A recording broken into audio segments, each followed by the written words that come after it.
ಇವತ್ತು ನೋಡಿ ಈಗ ಇವತ್ತಿನ ಸರ್ಕಾರ ಹೆಚ್ಚು ಕಡಿಮೆ 7,800 ಕೋಟಿ ರೂಪಾಯಿಯನ್ನು ಕುಂಭಮೇಳಕ್ಕೆ ಖರ್ಚು ಮಾಡ್ತಾರೆ.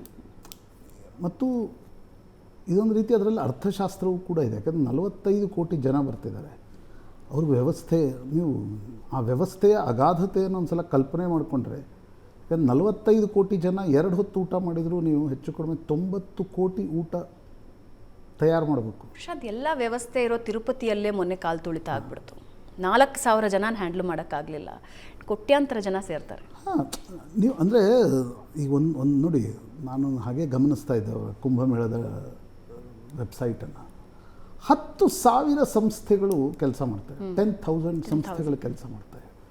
ಹೆಚ್ಚು ಕಡಿಮೆ 420 ಕಿಲೋಮೀಟರ್ನಷ್ಟು ಟೆಂಟ್ ಹಾಕಲಾಗಿದೆ. ಅಂದರೆ ನಿಮಗೊಂದು 4,000 ಹೆಕ್ಟೇರ್ ಪ್ರದೇಶದಲ್ಲಿ ಇಡೀ ಒಂದು ವ್ಯವಸ್ಥೆಯನ್ನು ಮಾಡಲಾಗಿದೆ.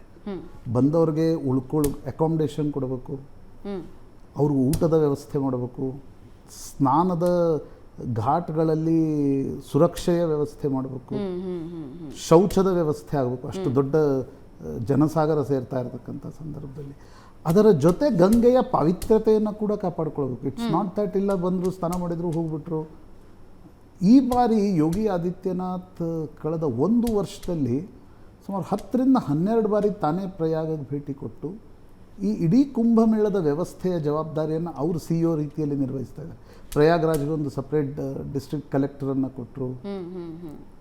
ಅದರ ಯಾಕಂದರೆ ನೀವು ಹೇಳಿದಂತೆ ಈಗ ಮೊನ್ನೆ ತಿರುಪತಿಯ ದುರಂತದ ನಂತರ ಇಷ್ಟು ದೊಡ್ಡ ಪ್ರಮಾಣದಲ್ಲಿ, ಯಾಕಂದರೆ ಈಗ ಮೌನಿ ಅಮಾವಾಸ್ಯೆ ಜನವರಿ 29ಕ್ಕೆ 5 ಕೋಟಿ ಜನ ಒಂದೇ ದಿನ ಬೆಳಗ್ಗೆ ಸೂರ್ಯೋದಯದಿಂದ ಸೂರ್ಯಾಸ್ತದವರೆಗೆ 12 ಗಂಟೆಯ ಅವಧಿಯಲ್ಲಿ 5 ಕೋಟಿ ಜನ ಸ್ನಾನ ಮಾಡ್ತಾರೆ.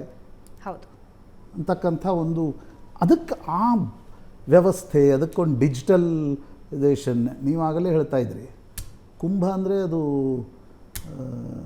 ಕುಟುಂಬಗಳನ್ನು ಬೇರ್ಪಡಿಸ್ತಕ್ಕಂಥ ಒಂದು ದೊಡ್ಡ ಮೇಳ ಅನ್ನುವ ರೀತಿಯಲ್ಲಿ ಕೆಲವು ಈಗ ನಮ್ಮ ಬಾಲಿವುಡ್ ಹಾಲಿವುಡ್ ಮೂವಿಗಳಲ್ಲಿದೆ. ಅಥವಾ ಹಿಂದೆ ಟೆಕ್ನಾಲಜಿ ಇಲ್ಲದೆ ಇರುವ ಕಾರಣದಿಂದ ಚಿಕ್ಕ ಮಕ್ಕಳನ್ನೆಲ್ಲ ಕುಂಭಮೇಳಕ್ಕೆ ಕರ್ಕೊಂಡು ಹೋಗಬೇಡ್ರಿ ಅಂತಿದ್ರು.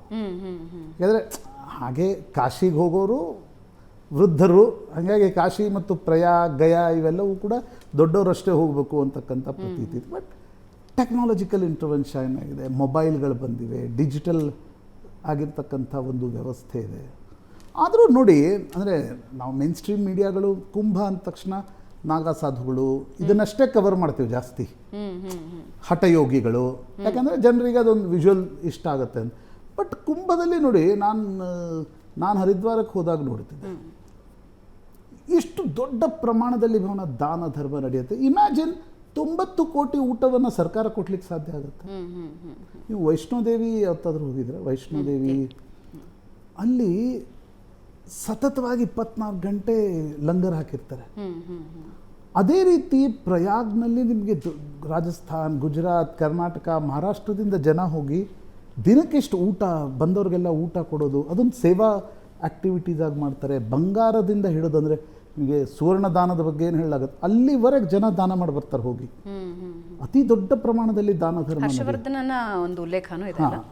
ನೀವು ಹರ್ಷವರ್ಧನನ ಉಲ್ಲೇಖ ಇರೋದೇ ಆತ ಕೊನೆಯ ಬಟ್ಟೆಯೊಂದನ್ನು ಬಿಟ್ಟು ಉಳಿದದ್ದೆಲ್ಲವನ್ನು ದಾನ ಮಾಡಿ ಬರ್ತಿದ್ದ ಪ್ರಯಾಗ್ ಆ ಒಂದು ಮೇಳದಲ್ಲಿ ಅಂತಕ್ಕಂಥ.